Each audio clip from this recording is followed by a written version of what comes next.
The story in Nikke Goddess of Victory is phenomenal, and I'm pretty sure the Overzone event is where I really noticed it was special. Welcome to part 9 in a series designed for both veterans and newcomers alike. We'll be blazing through the main story, with a section at the end for spoilers and analysis. If you like this content, consider signing up as a channel member on YouTube or Patreon, as it's by far the best way to support me.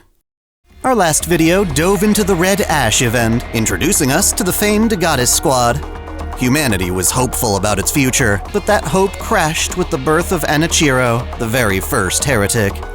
She single-handedly caused the united forces of humanity to settle for their last resort, hiding underground in the Ark. With both Red Hood and squad leader Lilith out of the picture, Dorothy took up the mantle of leading goddess through Operation Ark Guardian. They would remain outside the Ark's main entrance, staving off raptures until the UFH, now gathered into what's called the central government, could seal themselves in. Exactly what happened to Lilith remains unknown, but we see her injured in the Old Tales event, and her fate is ultimately confirmed by a video where she more or less gave her last will and testament. It's clear enough that she and Anderson got attacked by something, somehow, and Lilith fought to the end, ensuring the Ark could be completed. In her video, she understood her friends' desire to give up, but urged them to continue protecting humanity. Even with Anichiro defeated, evacuating people to the Ark and sealing it would be a long, drawn-out process. During this time, the Goddess Squad was needed more than ever. Thus, Dorothy, Snow White, Rapunzel, and Scarlet banded together with various mass-produced models to protect the Ark's entrance for months on end. As you can see, the Goddess Squad have undergone some cosmetic changes. Ever since the corruption of Cinderella, more and more Nikkes were getting corrupted and consequently executed. Rapunzel mourned every death, constantly praying for the departed. Snow White was often the reluctant executioner, prompting Scarlet to suggest taking over, as her sword, fleetly fading, wouldn't waste precious ammunition.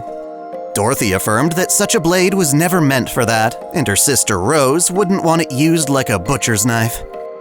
Focusing on something more optimistic, the goddesses noted that rapture raids were less frequent than before. However, they needed to continue guarding the Ark for 2 more months, and resources were growing scarce. After all this effort, Dorothy was looking forward to a hero's welcome in the Ark. She wanted humanity to praise and celebrate her. With Red Hood's departure, Snow White stepped up as a dependable marksman who frequently kept watch. Unfortunately, her new appearance occurred congruently with the mind switch. Even though many of the earliest Nikkes happened to be the strongest, they featured a glaring design flaw. They lacked the near-limitless storage capacity of their descendants. In other words, they had a limited bandwidth for retaining memories. Hitting that limit would cause them to have mind switches, and this could only be avoided by deleting older memories from their nymph. This, in a sense, forced Nikkes to live in the present, only retaining the most important fragments of their past. Rapunzel was quite diligent about this, prioritizing the essentials while erasing every experience older than a year. Snow White's memories were becoming hazy, and her personality also changed a bit. The goddesses opted to honor Lilith by erecting a tomb for her. It rested peacefully in a secluded grotto. More combat brought about new casualties, which Rapunzel would bury. Each encounter meant fewer soldiers and supplies. Dorothy's only contact with the Ark came via a decrepit service robot. She would continue to send reports and request resources, but her communication was all one-sided. They try to remain optimistic that the Ark is simply too busy to respond. Despite being low on rations, Dorothy would bolster morale by preparing meals.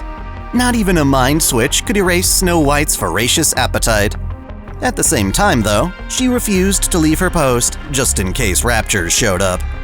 To accommodate, the squad chose to eat dinner with her at the guard tower. Turns out Snow White was right to be concerned, as dinner got interrupted by a swarm of 4,000 artillery raptures.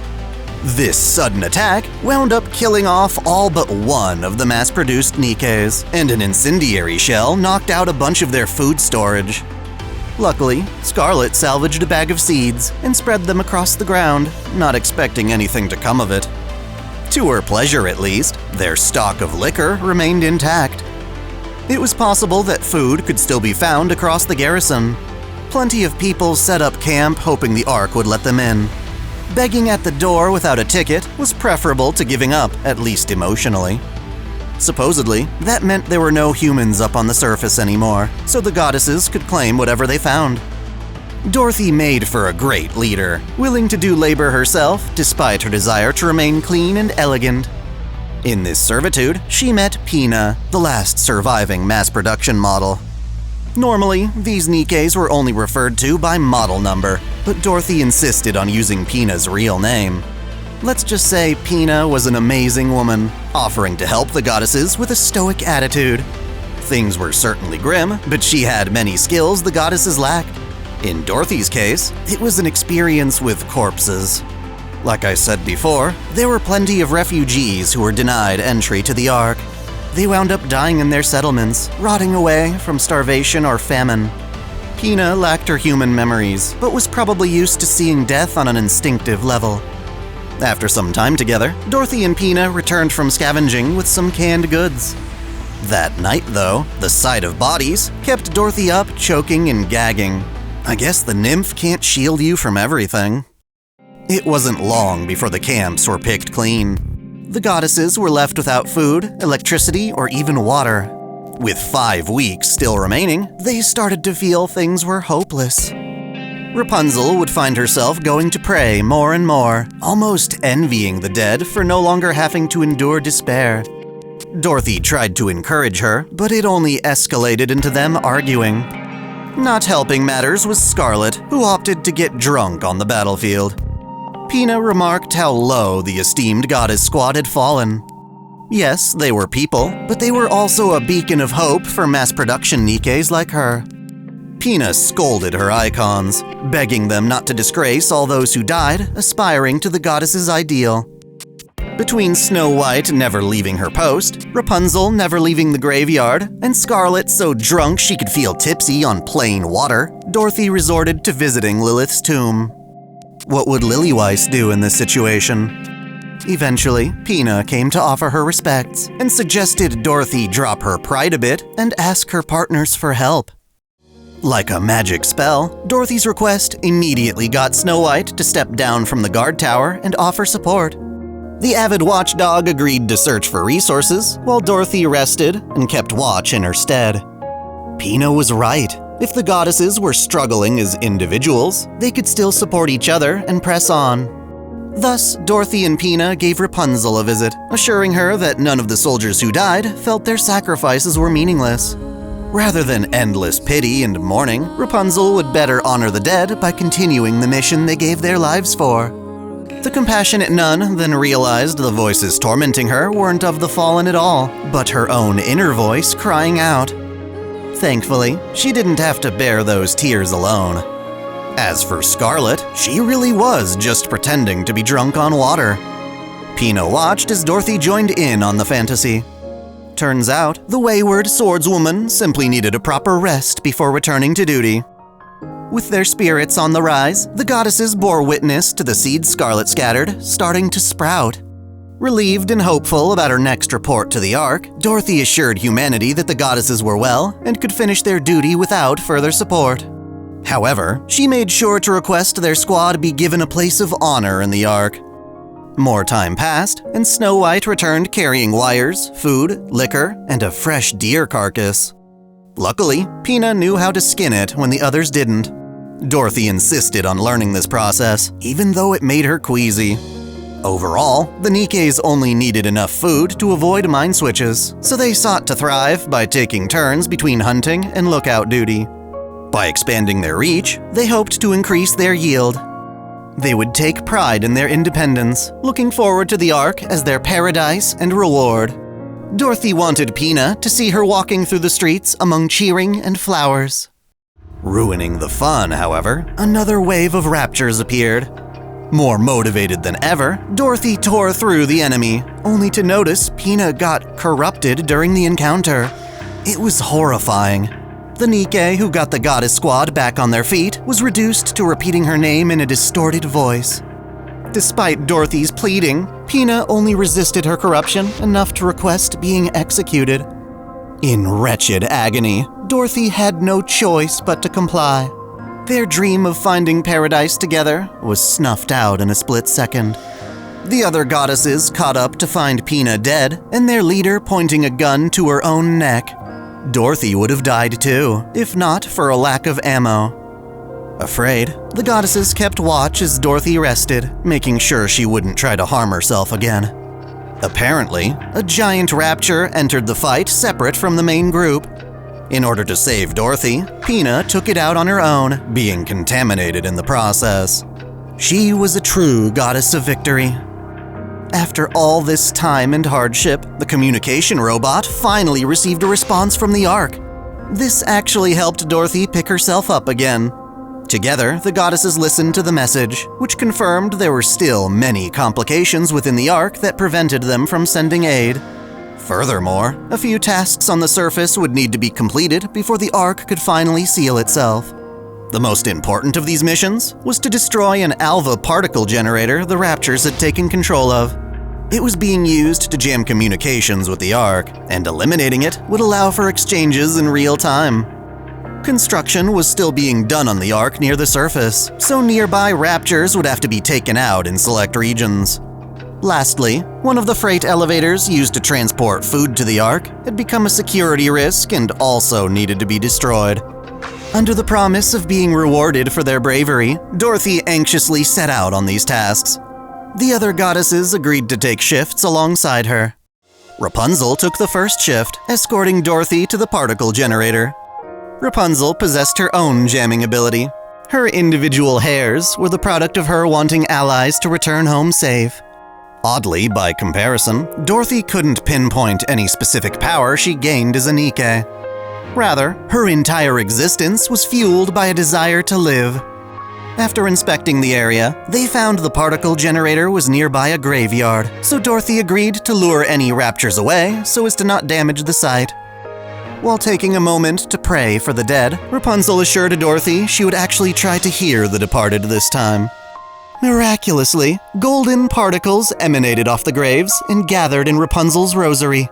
She interpreted these as souls, entrusting her with residual memories. In truth, though, the particles were actually the nymph of fallen Nikkes. At great risk to herself, Rapunzel could essentially view their lingering memories and learn where to deliver their corpses for a proper burial.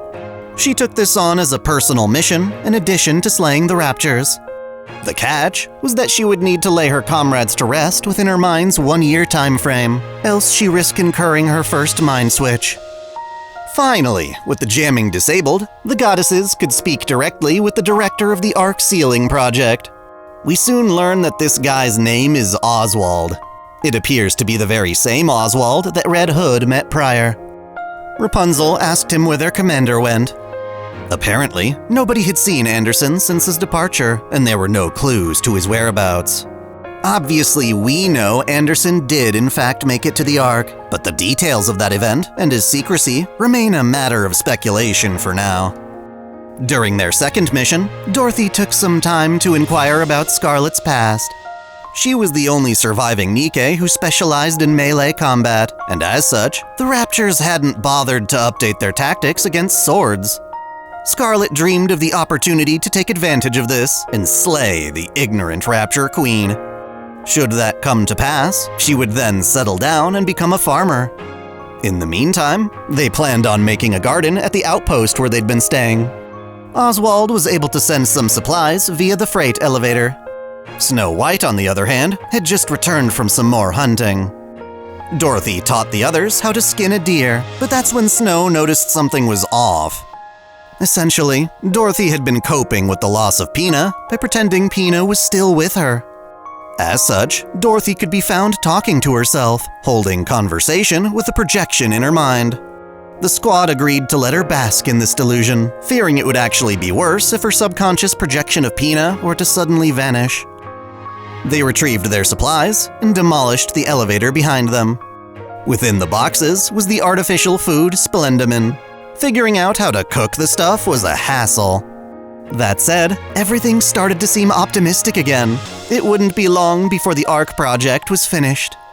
Scarlet's garden began to grow, and she intended to use her yield for brewing alcohol.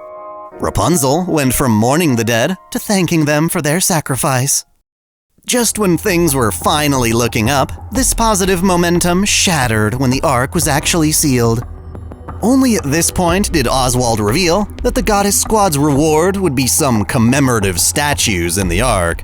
The heroes themselves would not be let in. To ensure the Ark could be sealed away entirely, the central government needed to keep their protectors outside, refusing to risk letting them in at the last moment. Oswald is a strange character in that regard.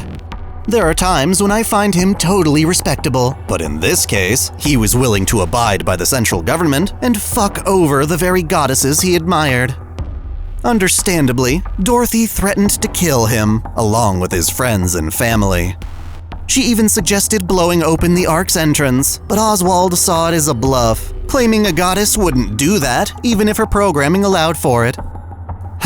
Sure enough, the saviors of humanity were left for dead. After taking some time to think about it, Snow White suggested they leave the outpost so that raptures wouldn't keep attacking the Ark's entrance. Even in the face of betrayal, they felt duty-bound to fulfill their role as goddesses of victory, no matter how painful. This was the rhetoric Dorothy taught her squad, but she never thought things would go this way. Still, turning their backs on humanity now would tarnish the sacrifices of Lilith and all the Nikkes who died thus far. The Goddess Squad ultimately decided to split up and hunt for the Queen individually, agreeing to check in once a month on their progress. Rather than waltz back to the lift, they would instead bide their time, surviving however they each saw fit. After everyone left, however, Dorothy decided to stay at the outpost, treating it as her paradise with Pinne. For a time, she and her image of Pinne lived happily at the outpost, making frequent visits to Lilith's tomb. Dorothy admitted that she had carved the tomb personally, as a way of saying goodbye. Would she be able to do the same for Pinne? The moment Dorothy thought this, her imaginary Pinne vanished. She knew this was only a means of coping, but it helped her stay strong in a time of crisis. Despite coming to terms with Pinne's death, Dorothy still couldn't bring herself to leave the outpost.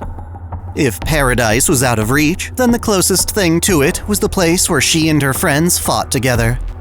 When she finally did step out into the world, she struggled to find a purpose. Ironically, she came upon a sign that read, "Welcome to the Ark, humanity's last paradise." In this moment, she realized she couldn't remain the goddess she once was. The Ark was rightfully theirs, and she would reclaim it.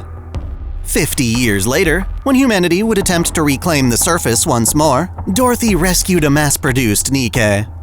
She had earned a reputation for saving Nikkes on the surface. Each time, she would inquire from them the current state of the Ark. In their latest update, Dorothy learned that the central government was secretly developing methods of bypassing Enoch. To remain in the loop, she asked the Nikke to continue sending her updates. Dorothy began to wonder if she could somehow lure the upper echelons of the central government up to the surface. She would then force them to grovel at her feet and beg for forgiveness. During one of their meetings, Snow White noticed just how much Dorothy had changed. Without the cooperation of their leader, the other goddesses changed their squad name to Pioneer. They hoped to welcome Dorothy back, but not with her current mindset. By this point, however, Dorothy had no intention of turning back. She invested far too much into this revenge plan. While we get to see a lot more of Dorothy in the main story, we've yet to learn the full extent of what she's planning. It's one of the greatest dramatic questions I look forward to discovering. Now, Nikke's event minigames aren't just addictively fun, they can also be incredibly informative. Overzone's minigame, White Memory, is a choose-your-own-adventure style visual novel that follows Snow White's time wandering the surface for supplies. Its true ending leaves us with an ominous revelation. Even though the goddesses entombed their beloved Lillyweiss, Snow White returned to find that her head had been stolen by raptures. What the fuck? Why? Understandably, this pissed Snow White off, enough for her to want to hunt all the raptures and retrieve what they stole. The trauma of seeing her headless leader caused Snow to suffer a second mind switch. Between the two incurred thus far, she had lost plenty of precious memories regarding her time in the Goddess Squad, especially concerning Red Hood and Lilith. Filling the void was her single conviction to kill any and all raptures. Hey, Dai-chan here, which means it's time to dive into some spoilers. In many ways, the Overzone event is one of the most important optional pieces of Nikke's story. If you happen to be playing the game after the fact, you really owe it to yourself to unlock the event record and experience it firsthand. Much of what gets introduced here echoes in what happens later. Perhaps the greatest question on everyone's mind is exactly why the Ark chose to deny Dorothy and her allies. The excuse we're given, that the Ark needed protection right up to the last second, seems insufficient. I wouldn't be surprised if there were secrets related to Lilith's death at play. Maybe the Ark thought the goddesses were too powerful and would eventually challenge the central government's authority. After all, there's that creepy secret of the Ark being powered by a giant rapture core. Had they known about it, I doubt the pilgrims would have let that slide. Maybe the Ark had Lilith killed for the very same reason. I'm curious to know if Anderson has any clues about this. Regardless, I think Dorothy has every right to be pissed off. She sacrificed everything for the false promise of being allowed into paradise. Some measly statue she won't see again for decades just won't cut it. All things considered, her effort to seek revenge is rather wholesome and beneficial.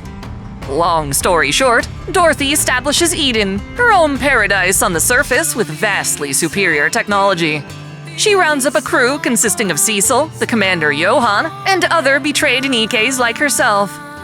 While the purpose of this setup is to build a more impressive Ark than the actual Ark for bragging rights and humiliation, it's clear Dorothy still wants to defeat the Raptures for her own sake. Given what happens in the Goddess Fall event, it's safe to say humanity absolutely needs Eden's technology, especially its Spear of Light. Without it, the old queen would have obliterated them by now. A little earlier in the video, Dai-kun talked about the nature of Dorothy's ambition. She wants to humiliate those who scorned her, but instead winds up inside the Ark for a prolonged period of time. As a result, she's absent when her new squad, Inherit, is left to fight the Queen all on their own. Part of me wants to think Dorothy was biding her time for some super important goal we still don't know about. Until she reveals such a goal, it almost seems like she got a taste of the Ark and simply couldn't pull herself away. It's like she forgot about dragging the Ark's elite to the surface. I suspect the truth is a mix of things. Dorothy arranged a facility and team that would eclipse the Ark, but in her heart, they could never replace the Goddess Squad. More than revenge, it seems like she wants to revisit those long-forgotten days, even though they'll never be the same. I think Eden and Inherit became an outlet for her emotions, but with the Ark finally within reach, she started to neglect her self-built paradise to the point where they no longer wanted anything to do with her. For as diabolical as she seems, Dorothy's an exceptionally flawed character who lets her emotions get the better of her plans. I look forward to seeing what she makes of this mess. As for that bit of news about the government trying to bypass Enoch, nothing's really come of that as far as I know. Perhaps more importantly, Overzone rather stealthily reveals that the Raptures have stolen Lilith's head. There are hints that Lilith may bear some special resemblance or compatibility with the Queen, and while that's not fully fleshed out just yet, we do know that the Queen has chosen Lilith to become her new vessel. After getting her ass handed to her by Cinderella, the Queen has been hiding out in Earth's orbit. At some point, her mind began to fail, and she sought out a replacement. Liberalio, the Queen's biggest simp at the time, did as requested and brought back Lilith's head. Eventually, the Queen would demand the rest of Lilith, but when Liberalio went to retrieve the body, it had disappeared. Nihilister then claims she found Lilith's body frozen in the ice up north and chose to hide it near the Ark under a pile of Nikke corpses. Given Snow White often frequents the frigid north, I suspect she had taken Lilith's body to seal in a glacier for safekeeping. That's my theory, anyway. Regardless, the place Nihilister hid the body afterward calls back to Overzone. When the Ark was first sealed, any Nikkes still up on the surface were locked out for decades and ultimately died. What this tells me is that there were others like the Goddess Squad protecting other entrances who are also locked out. That, or these were all Nikkes who died protecting the Ark but were abandoned in favor of sealing the gates. Either way, it's horrible. I can't 100% confirm Snow White took Lilith's body up north, but hopefully we'll find out now that her memories have returned. Somehow, having her head chopped off by Lilith brought back those memories lost from her mind switches. Makes you wonder if forgetting them in the first place was a trauma response, and now that Lilith is back as the Queen's vessel, Snow can't subconsciously deny things anymore. Either way, there seems to be a handful of cases where Nikkes regain lost memories, or part of them. Marion still remembers the commander after her full neuro wipe, and Mihara wound up recalling parts of her past even after a memory wipe and being shot in the head. I bring this up to suggest that humans in the Ark have a very limited control over Nikke memories. They try to control Nikkes by toying with their brains through Nymph, but it's not an exact science.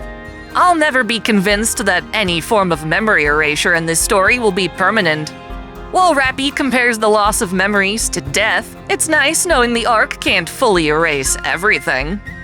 The last thing I want to touch upon is Rapunzel's golden light.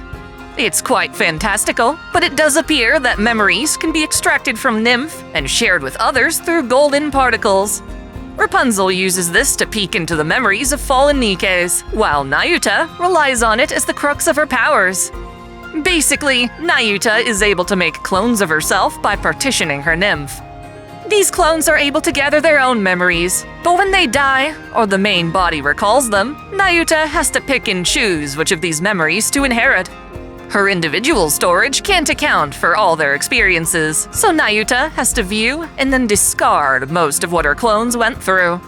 It's presented as a sorrowful process. Wouldn't it be nice if these memories could just be stored on a larger hard drive for archival purposes? Since the Nymph are machines, is there any functional difference between the memory they store and the organic memories we naturally acquire? The answer appears to be no. Wouldn't it be easier then to just make full-on androids with digitized memories? Can artificial consciousness like Enoch suffer mind switches?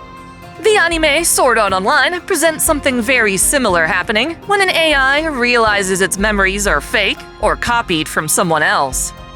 Different works of science fiction handle this dilemma in their own ways. For Nikke, it's assumed that an original brain is necessary, even if you plan to jam it full of artificial memories through Nymph. Anyway, just realize that if you see golden particles of light in the story, some sort of memory transferal is occurring. So, now you know why the former Goddess Squad wander the surface as pilgrims, and why they've chosen to change their name to Pioneer. Next time, we'll be returning to the Commander's story and the fallout of handing Marion to the pilgrims. In the spirit of the holidays, I might as well cover the events Miracle Snow and Brand New Year before moving on to Chapter 15. Be sure to check out the full playlist on my channel page or after the credits. Until next time, celebrate your fandom! I want to give a special shout out to all my $10 and up supporters. Video Gamer 75, Dante Pendragon, Stephen Elak, Mystic Samurai 1983, Otaku Mom, Freebrick, Alexis Yukio Gomez Yamato, Lunar Works, Link Pendrago, Observer Bellis, James Hewitt, Uncanny EXP, Crow Calum, Saul Soto, Major, Matal Mataru, Winter's Edge, Sneer Cachette, Sunbro Torian, Foxbox, Alzinga Falgon, Caitlin P, Sith Lord 906, Vladimir Rovna, The Taz 96, Kengo X77, and Alistair Bernadotte. Thank you all so much.